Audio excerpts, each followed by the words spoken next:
Now sit back, stay in your seats, and enjoy the Star Lasso experience. Welcome to Watch Mojo, and today we're counting down our picks for the top 10 best movies of 2022. This isn't you! This is me!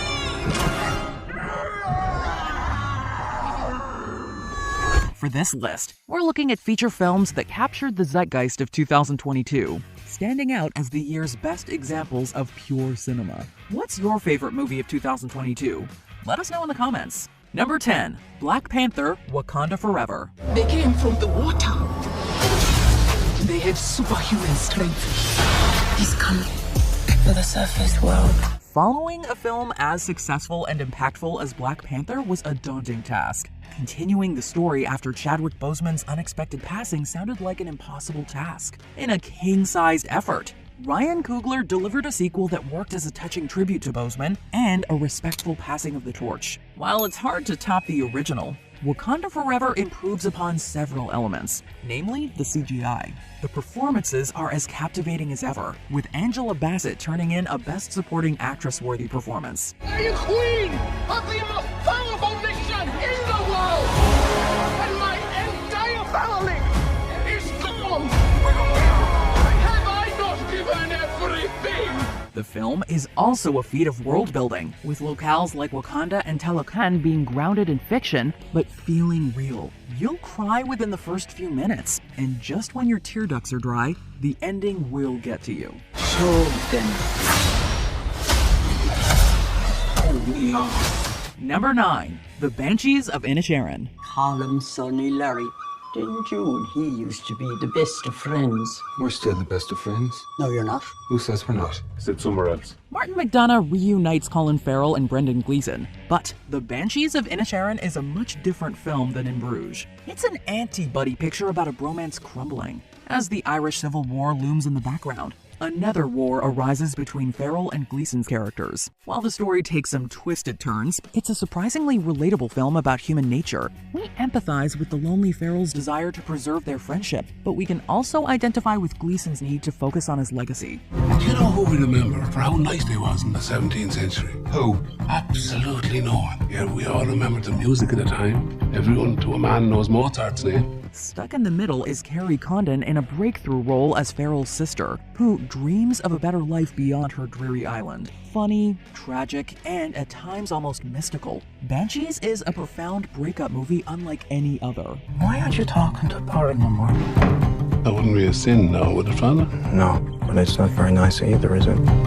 Number 8, The Woman King. We are the spear of victory!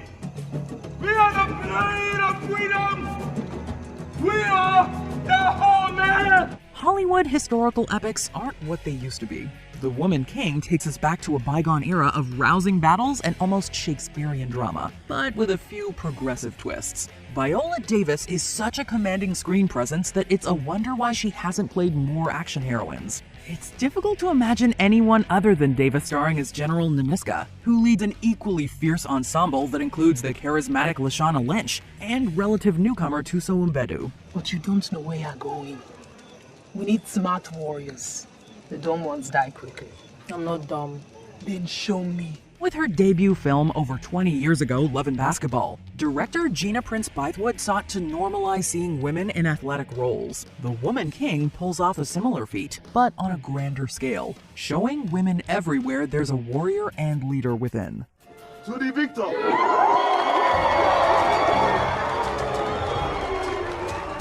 God bless you. God will keep you safe.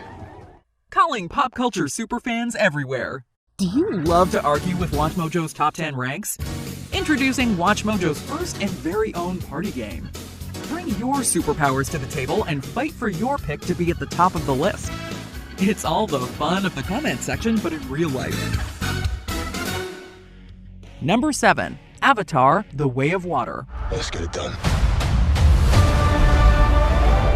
Avatar was an experience that many thought James Cameron wouldn't be able to replicate. It took 13 years, but Cameron has done it again with a sequel that'll have you in awe from the first frame and sustain that wonderment for the next 3 hours. Once again, the story is familiar, but we'd argue that The Way of Water is stronger on a character level, with welcome additions like Sigourney Weaver's Kiri and Zoe Saldana giving one of her most emotional performances.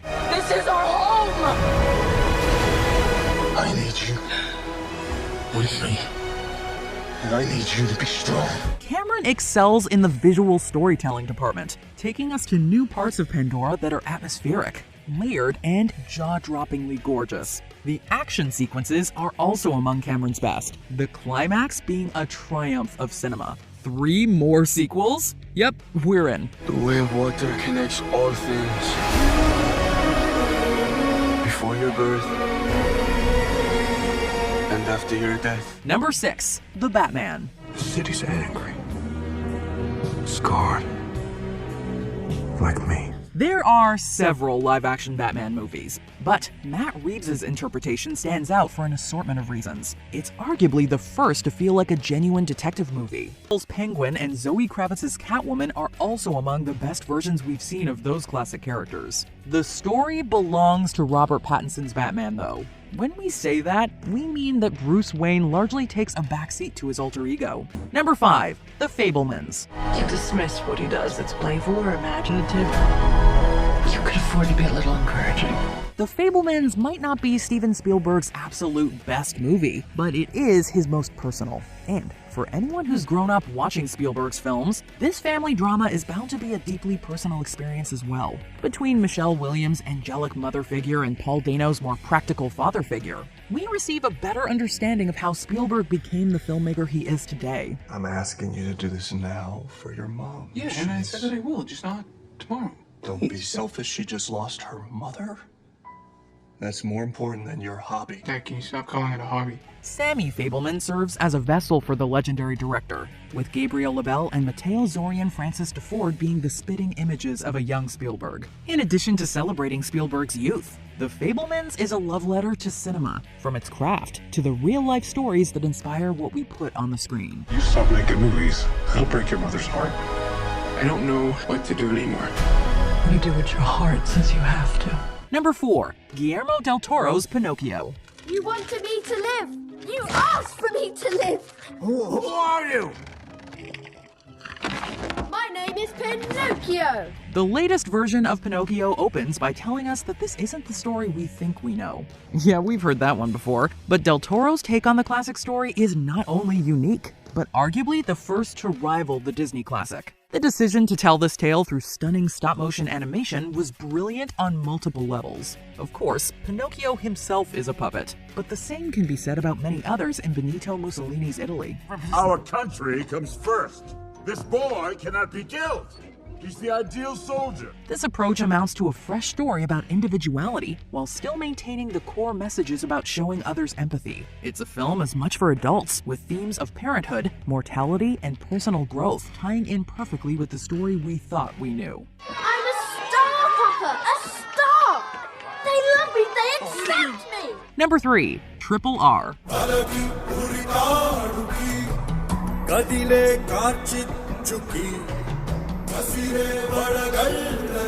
Sometimes the simplest titles pack the most powerful punches. When we think of contemporary epics, Triple R immediately comes to mind. Epic is just one genre this beast of a motion picture manages to encapsulate. It's also 2022's most invigorating musical and most satisfying buddy picture, with insanely inventive action sequences that put most Hollywood blockbusters to shame. You might be wondering how one film can flawlessly balance so many elements that seemingly shouldn't go together.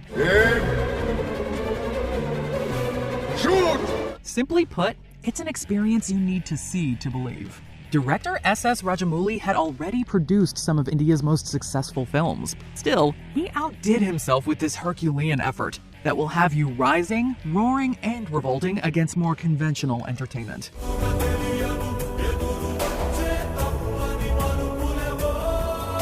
Number 2, Top Gun Maverick. Let me be clear.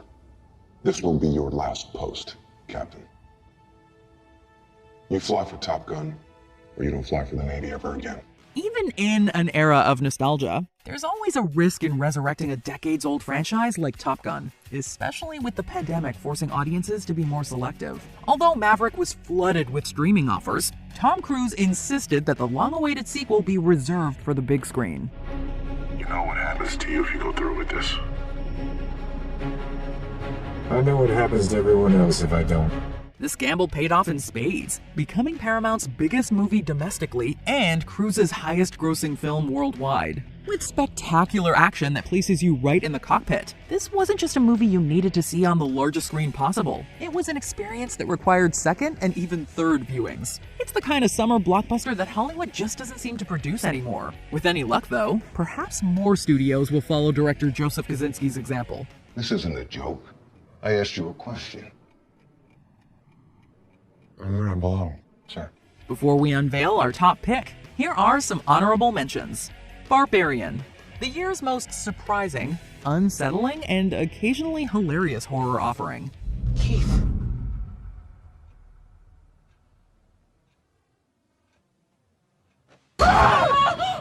Glass Onion, a Knives Out mystery. Rian Johnson pulls the rug out from under us again in the best way possible. Ladies and gentlemen, there's been a murder, and the killer is in plain sight. For at least one person, this is not a game. The Northman, Robert Eggers' grandest and most gorgeously shot film yet.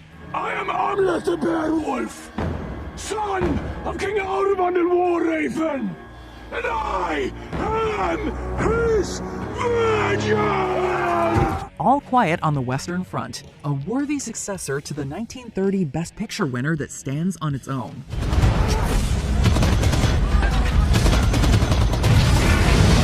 Babylon. Singing in the Rain meets Boogie Nights makes for an exhilarating time. I've never done nothing except disappoint people my whole life. But I made it on my terms, not theirs. Number 1. Everything Everywhere All at Once. Evelyn. What are you doing?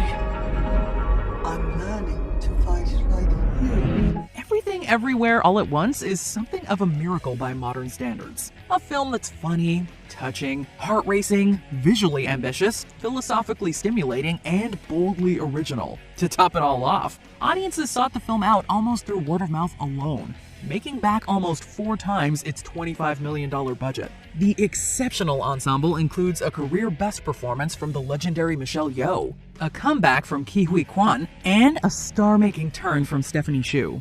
Right is a tiny box invented by people who are afraid. And I know what it feels like to be trapped inside that box. In more ways than one, the film is the equivalent of an everything bagel. It's topped with everything a true cinemagoer could ask for. It is possible to have too much of a good thing, but the Daniels knew exactly how much to bite off with this tour de force. Hey, you said I was the wrong one. What you did back there, it changed my mind. You were incredible.